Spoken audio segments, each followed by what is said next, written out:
Muy bien, nada más déjenme checar que estemos grabando correctamente. Este, Porque hoy en la mañana tuvimos algunas fallitas por ahí a la hora de, a la hora de estar transmitiendo, no se escuchaba y hasta como a la tercera vez por fin logramos que se escuchara.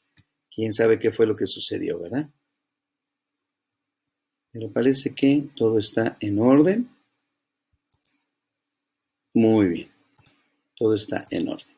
Bien, hermanos, vamos a iniciar entonces con nuestro discipulado del día de hoy.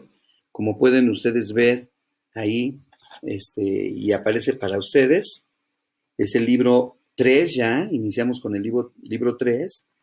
Esta unidad se llama Caminando con Cristo, ¿sí? Y vamos a empezar con el primer estudio, que es el 3A, es el primer estudio.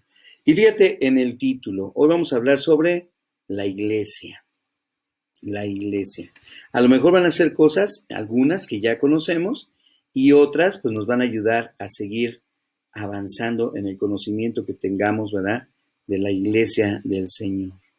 Es muy importante que no nada más conozcamos desde el punto de vista de conocimiento, por ejemplo, qué es iglesia, para qué es la iglesia, quién fundó la iglesia, por qué se llama iglesia, qué significa la palabra iglesia, pues todo eso es bueno saberlo, reconocerlo, pero lo más importante es que tú y yo a través de este discipulado podamos identificarnos con la enseñanza y poder decir, yo soy iglesia,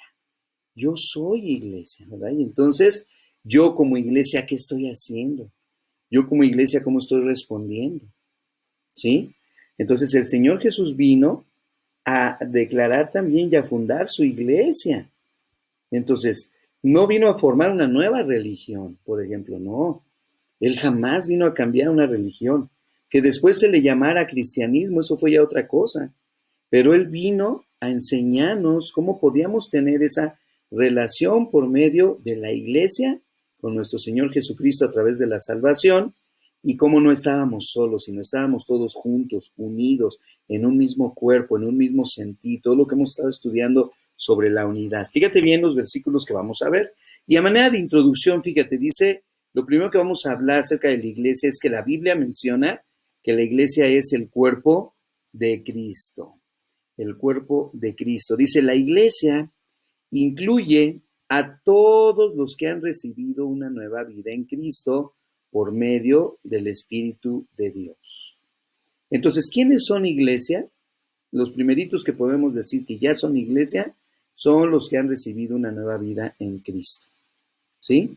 Los que han nacido de nuevo por el poder del Espíritu Santo. Ahora, también iglesia, dice ahí, son de muchas diferentes denominaciones eclesiásticas.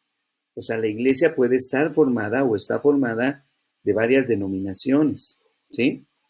Incluso de muchas razas, ¿sí? Como las iglesias que están allá en África, como las iglesias que están allá en China y que están llenas de chinos, porque esa es la realidad, ¿no?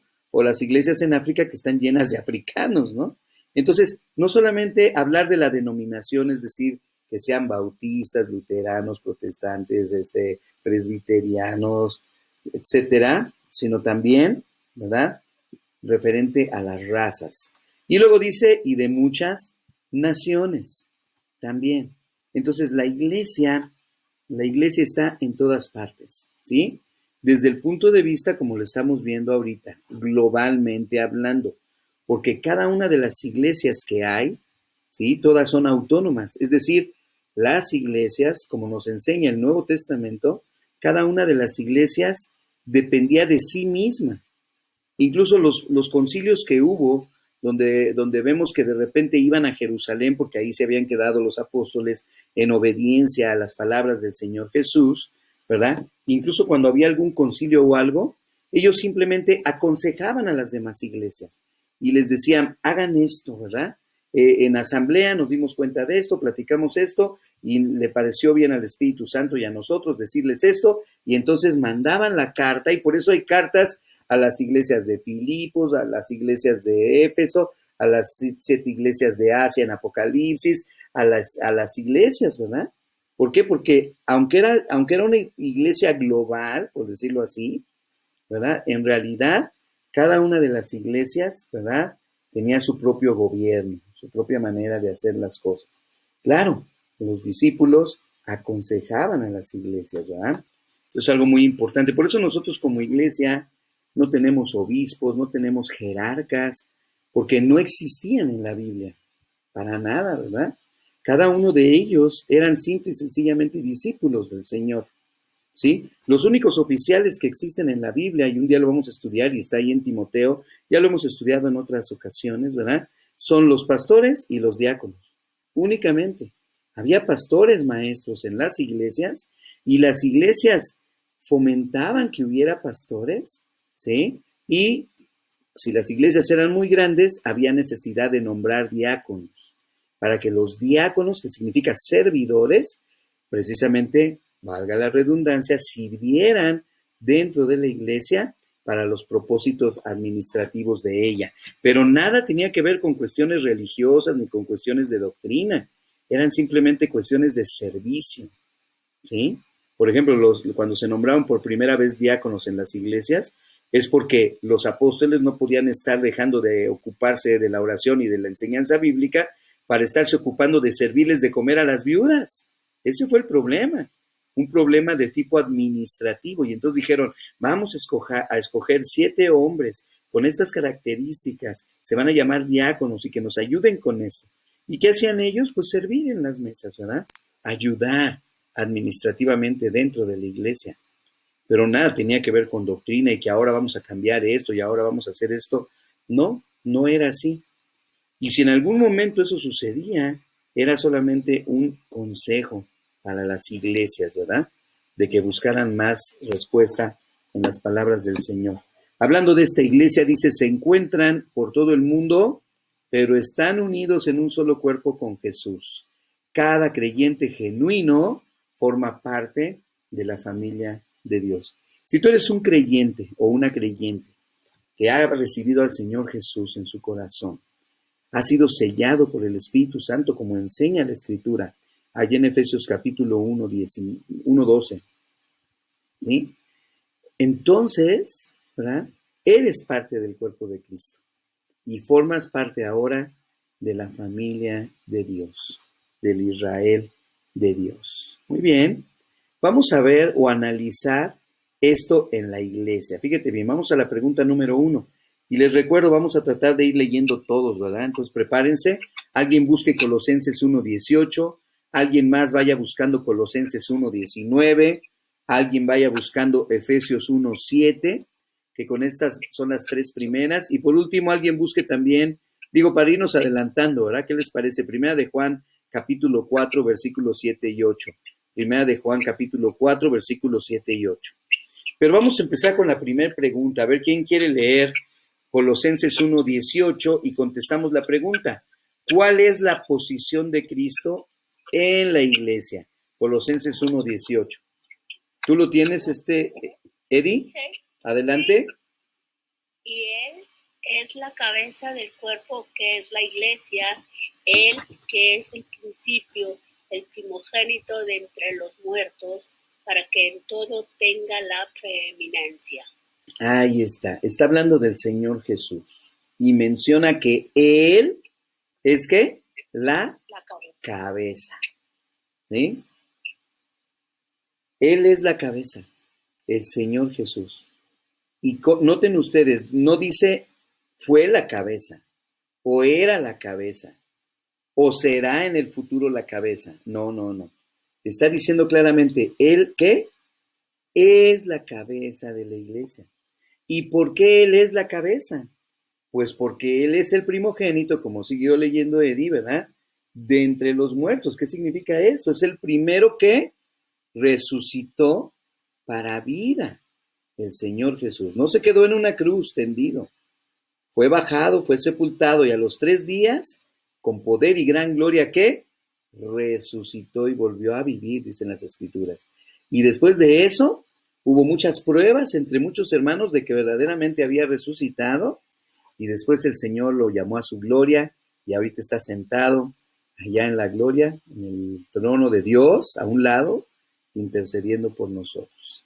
Sigue haciendo esa obra de intercesión por nosotros nuestro Señor Jesús, ¿no? Entonces, Él es la cabeza, Él es el principal. Y al final de lo que nos leyó Eddie, no sé si notaron la frase, para que en todo tenga Él, ¿qué dice ahí? La preeminencia.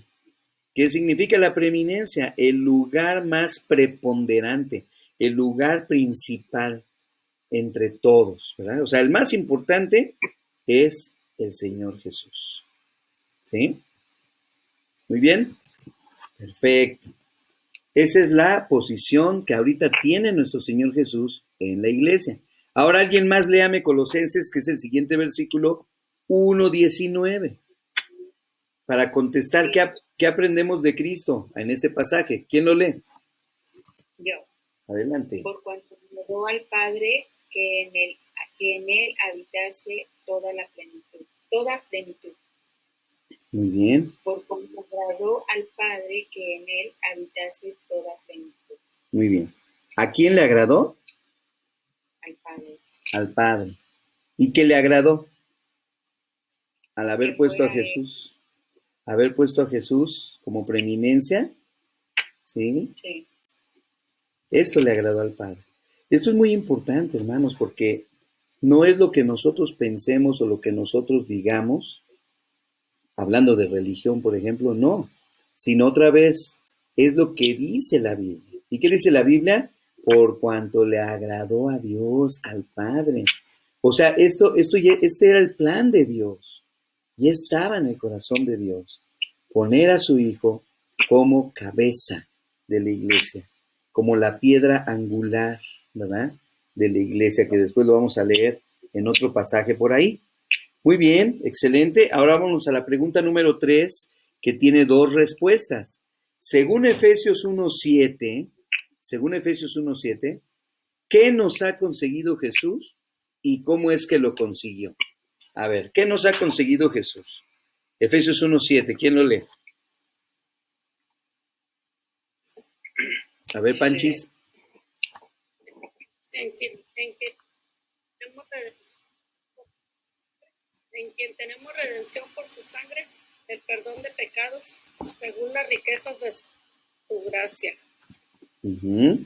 Entonces, ¿cómo, de acuerdo a lo que leíste, qué nos ha conseguido Jesús?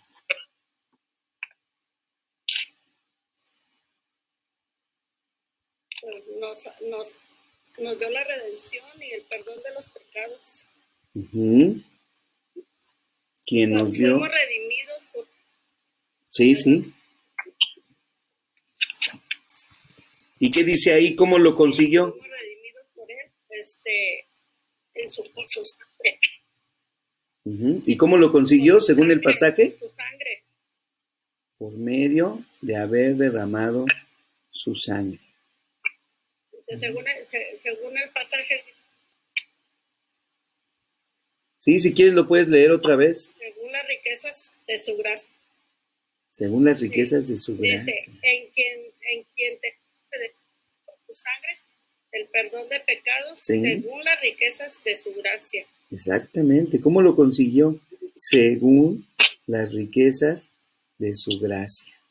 Ahí está. Todo es por gracia, es gratis, es un don inmerecido. No merecíamos esto. Y sin embargo el Señor nos lo dio, nos lo entregó también. ¿Verdad? Muy bien, vámonos a la 4. Alguien que haya buscado ahí en sus Biblias, Primera de Juan, capítulo 4, versículos 7 y 8. Primera de Juan, capítulo 4, versículos 7 y 8. A ver. Dice, amados, amémonos unos a otros, porque el amor es de Dios. Todo aquel que ama es nacido de Dios y conoce a Dios. No ama, no ha conocido a Dios, porque Dios es amor. Muy bien. ¿Cuál es entonces, Enrique, la evidencia de que somos nacidos de Dios y que somos miembros de la familia de Dios o de su iglesia? ¿Cuál es la evidencia? El amarnos unos a otros. El amarnos unos a otros, ¿verdad? Esto es lo que nos permite reconocer a otros que verdaderamente hemos nacido de Dios. y por consiguiente somos miembros también de su iglesia. Muy bien, esta es la pregunta 4. Vamos a continuar con el estudio. Permíteme tantito. Y nos vamos, ay caray,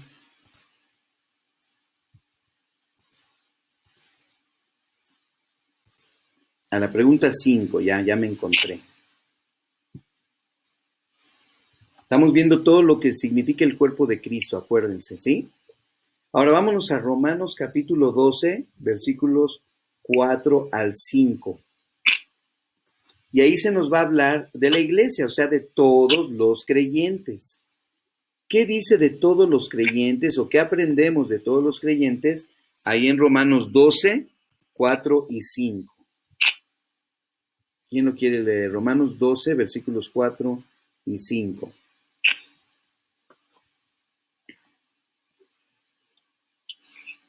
Dice, porque de la manera que en un cuerpo tenemos muchos miembros, pero no todos los miembros tienen la misma función, así nosotros, siendo muchos, somos un cuerpo en Cristo, y todos miembros los unos de los otros.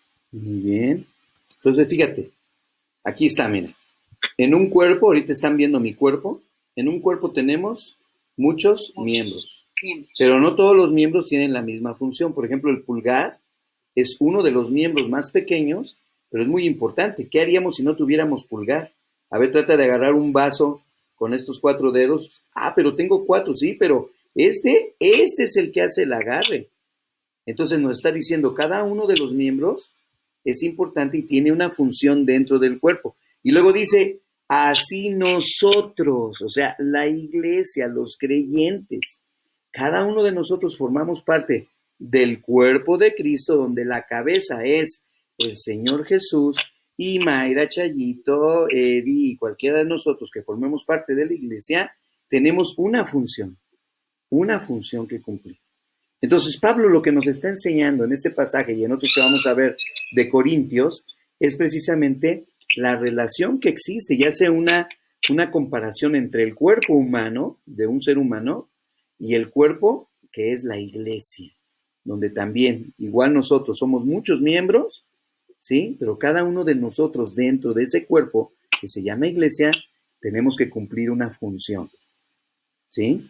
Excelente. Entonces, eso es lo que aprendemos acerca de todos los creyentes. Todos formamos parte de este cuerpo y tenemos una función que cumplir. Pregunta número 6. Ahora vámonos a 1 Corintios capítulo 12. ¿Sí? Pero, para no leerlo todo ahorita y poder ir avanzando, alguien léame, bueno, si leemos ahorita todo el pasaje, dice que en este pasaje se afirma que cada uno de nosotros como creyentes tenemos alguna responsabilidad en la iglesia. Lo mismo que acabamos de leer en Romanos. Nada más que aquí en 1 Corintios 12, Pablo empieza a hablar de esas asignaciones. ¿Sí? Pero ahorita para efectos prácticos, vamos a leer el versículo 18 primero. ¿Quién lo tiene? 1 Corintios 12, 18, para contestar la pregunta. ¿Quién lo lee? Dice, mas ahora Dios ha colocado los miembros cada uno de ellos en el cuerpo como Él quiso. Muy bien. Dios ha colocado, ahí está clarísimo, los miembros, cada uno en el cuerpo como Él quiso. Todo ese pasaje, si pudiéramos escribir todo ese versículo ahí en el espacio que tenemos, estaría excelente, ¿eh? Porque la respuesta a eso es completa. Dice, ¿quién asigna dentro del cuerpo de Cristo? ¿Quién asigna estas responsabilidades? No somos los pastores, es Dios. Es Dios quien pone, es Dios quien acomoda, es Dios quien asigna o designa responsabilidades dentro del cuerpo. Él es el que dice, ¿sí? Muy importante esto. Ahora, después de esto sigue del versículo 19 al versículo 21 y vamos a contestar la pregunta que dice, ¿por qué es de mucha importancia saber esto? para cada miembro. ¿Por qué es de mucha importancia para cada miembro? Léame del 19 al 21.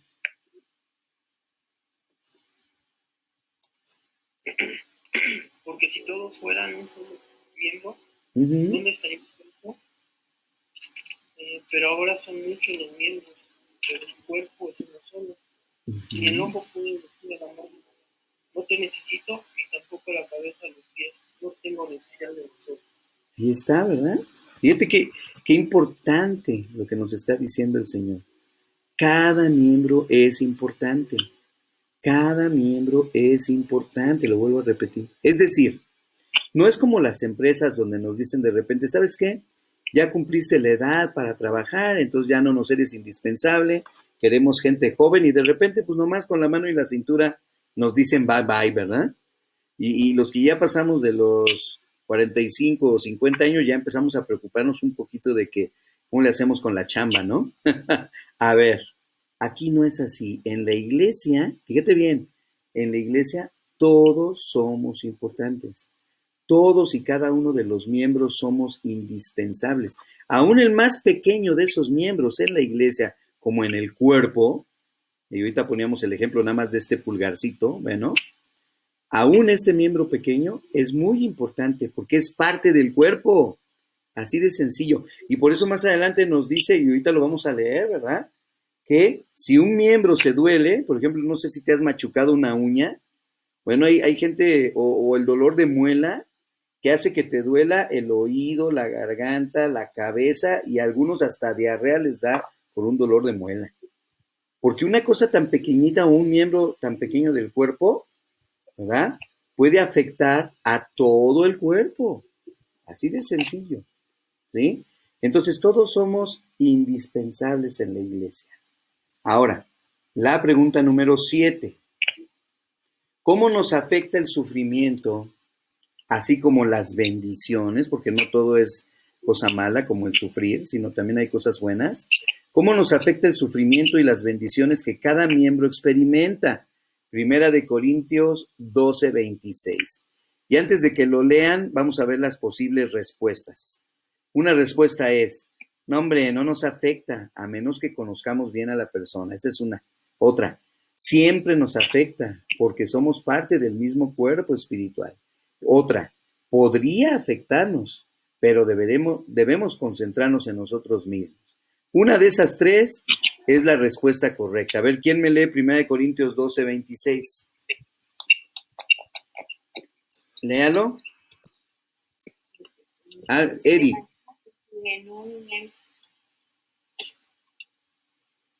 Adelante. ¿De qué manera que si un miembro padece, todos los miembros se duelen con él? Y si un miembro recibe honra, todos los miembros con él se gozan. Uh-huh. Entonces, ¿cuál sería para ti la respuesta? ¿La primera, la segunda o la tercera, de acuerdo a lo que leímos? La segunda. La segunda, perfecto. Tienes 10, palomita, ¿verdad? Siempre nos afecta, exacto, porque somos parte del mismo cuerpo. ¿Sí? Y aquí es donde entonces vemos que la iglesia no es nada más una organización, la iglesia no es nada más un club social, la iglesia no es nada más para vernos de vez en cuando los domingos y saludarnos y ver cómo va vestida la hermana y si lleva zapatos nuevos o cosas así. Eso no es la iglesia. La iglesia es un cuerpo, ¿verdad? Espiritual, pero también es un cuerpo en el sentido de que estamos todos unidos, formamos parte de ese cuerpo y si un miembro está batallando, un miembro está sufriendo, un miembro se está doliendo, nos dolemos todos. O si un miembro está súper contento y súper feliz porque recibió un ascenso en el trabajo, o porque recibió una herencia, o por lo que tú quieras, ¿verdad? O Dios lo libró de una enfermedad terrible, nosotros también, wow, nos gozamos juntamente con ese miembro, ¿sí? De eso es de lo que nos está hablando. Muy bien. Y entonces, eso es la iglesia. Si nosotros vamos a una iglesia que no tiene esas características, entonces yo diría, bueno, entonces, ¿es una iglesia? Como nos está enseñando la Biblia, como Dios nos dice que debe reaccionar y debe de vivir una iglesia. Pensemos en esto, hermanos. Pensemos en esto porque es muy importante, ¿no? Y por último, ¿verdad? Para terminar este punto, la pregunta número 8 nos dice, ¿cuál es la responsabilidad de cada creyente? ¿Cuál es la responsabilidad de cada creyente? Primera de Pedro, capítulo 4, 10. Y hasta yo pondría la pregunta, ¿entonces tenemos una responsabilidad? Sí. Si eres iglesia, si eres parte del cuerpo, ándele, tienes responsabilidad. ¿Qué dice Primera de Pedro 4, 10? Dice, ¿yo? Sí, adelante. Dice, cada uno según el don que ha recibido, ministrelo a los otros como buenos administradores de la multiforme gracia de Dios. Entonces, ese pasaje nos dice que cada uno de nosotros hemos recibido dones, talentos, capacidades. Y dice que nuestra responsabilidad es, ¿qué? Ministrar. ¿A quiénes? A otros. ¿Sí? He ahí, por eso la palabra de Dios nos enseña que somos una asamblea, somos una familia, somos una congregación, somos un grupo de creyentes apartados, llamados fuera, para formar parte en unidad, ¿sí? Y cada uno de nosotros, según el don que hemos recibido, debemos ministrarlo a los demás, ¿sí? Ese es nuestro trabajo, esa es nuestra responsabilidad. Por eso eres indispensable, eres importante, porque lo que tú hagas en el cuerpo no lo va a hacer otro, y lo que tú no hagas a lo mejor lo va a hacer otro.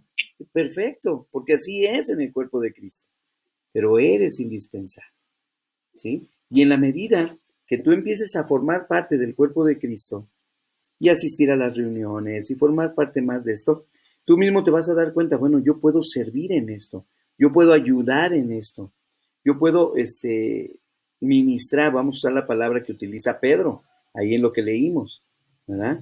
Yo puedo ministrar a los demás, a otros.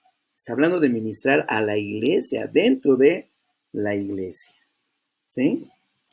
Muy bien, esto todo lo que tiene que ver con la iglesia desde un punto de vista global, es lo que acabamos de ver ahorita en nuestra lección, todo lo que tiene que ver en nuestra iglesia desde un punto de vista global. Pero si se fijan ahí en la hojita, bueno, ya la quité, la segunda parte del tema que la vamos a ver el próximo domingo, ¿sí? Porque el próximo sábado vamos a ver la tarea que les dejé ayer.